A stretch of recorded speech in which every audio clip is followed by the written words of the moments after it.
আমাদের যে বাজেট আমরা বাজেট পাচ্ছি না, বাজেট যা পাচ্ছি সেটা আমি পে করতে পারছি না।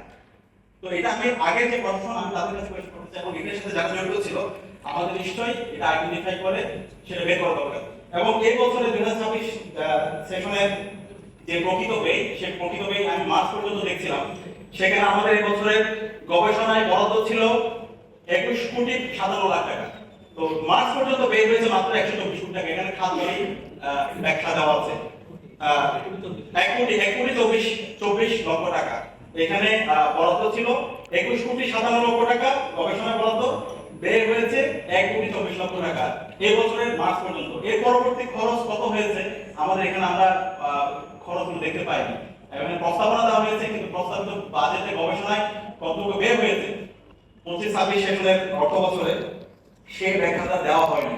তো সব মিলিয়ে আমাদের কাছে প্রথম যে প্রস্তাবনা, যে গবেষণা যে বাজেট আসছে সেটা সুষম বন্টন যেন হয়, সেটা যেন শিক্ষার্থী এবং বিশ্ববিদ্যালয়ের শিক্ষক যারা গবেষণা করতে চায়, যারা বিজ্ঞান প্রযুক্তি শিল্প সাহিত্য সংস্কৃতির মাধ্যমে আমাদের বিশ্ববিদ্যালয়কে একটা অন্য উচ্চতায় নিয়ে যেতে চায় তারা যেন ঠিক ডিস্ট্রিবিউট হয়, যেন আগের মতো করে এটা যেন হচ্ছে না হয়। একই সাথে এখানে পুরো বাজেট আমরা দেখলাম ডাকসু শিক্ষার্থীদের নির্বাচনের প্রতিনিধি কিন্তু ডাকসু নির্বাচন আগামী নির্বাচন কেন্দ্রিক বাজেটে এখানে কোনো ধরনের সুস্পষ্ট ব্যাখ্যা না হয়নি, কত খরচ হবে সেটা আমাদের পরিষ্কার না। তাদের মাধ্যমে আমরা ধরে নিচ্ছি সে আবার নির্বাচন আগে যেভাবে বন্ধ করে দেওয়া হয়েছিল বিভিন্ন ধরনের বাজেট ব্যাখ্যা বিভিন্ন ধরনের এখানে দায়ী দিয়ে সেই ধরনের দিকে আমরা যাচ্ছি না, সেটা আমরা আজকে মাধ্যম সভাপতি স্যারের কাছে জানতে চাই। আমরা আশা করবো এখানে বাজেটের আমাদের নির্বাচনের সামগ্রিক বাজেট এবং ডাকসু অবরোধ পরিচালনা করার জন্য আমরা এখন পর্যন্ত শিক্ষার্থী নির্বাচিত প্রতিনিধি হিসাবে শিক্ষার্থীদের কাজ করার জন্য আমাদের যে বাজেট দেওয়া দরকার সেটা এখন পর্যন্ত আমাদেরকে দেওয়া হয়নি।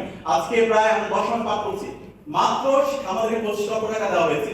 কিন্তু আমরা যদি দেখি 2019 সাল থেকে আজ পর্যন্ত প্রতি বছর শিক্ষার্থীরা ভর্তির সময় যে টাকা তারা ডাকসুর জন্য তারা দিয়ে থাকে, প্রতি শিক্ষার্থী 60 টাকা করে, সেই হিসাব করলে প্রায় 1,24,00,000 টাকার উপরে টাকা শিক্ষার্থীদের পক্ষ থেকে আসে। সেই শিক্ষার্থীদের টাকাটা পর্যন্ত আমাদেরকে এখন পর্যন্ত দেওয়া হয় না। তাহলে বিশ্ববিদ্যালয় যদি আমাদের সাথে শিক্ষার্থীর সাথে জুলুম করে তাহলে আমরা যাবো কার কাছে? এবং এই সাথে আমরা দেখতে পাচ্ছি আমরা আমাদের এই জায়গাতে আমরা সারা দুনিয়া, আমি অক্সফোর্ডে গেছি, ক্যামব্রিজে গেছি, সেখানে দেখতে পেয়েছি এই গবেষণায় তারা 25-30% তাদের ওভারঅল বাজেট তারা বাজেট দিয়ে থাকে।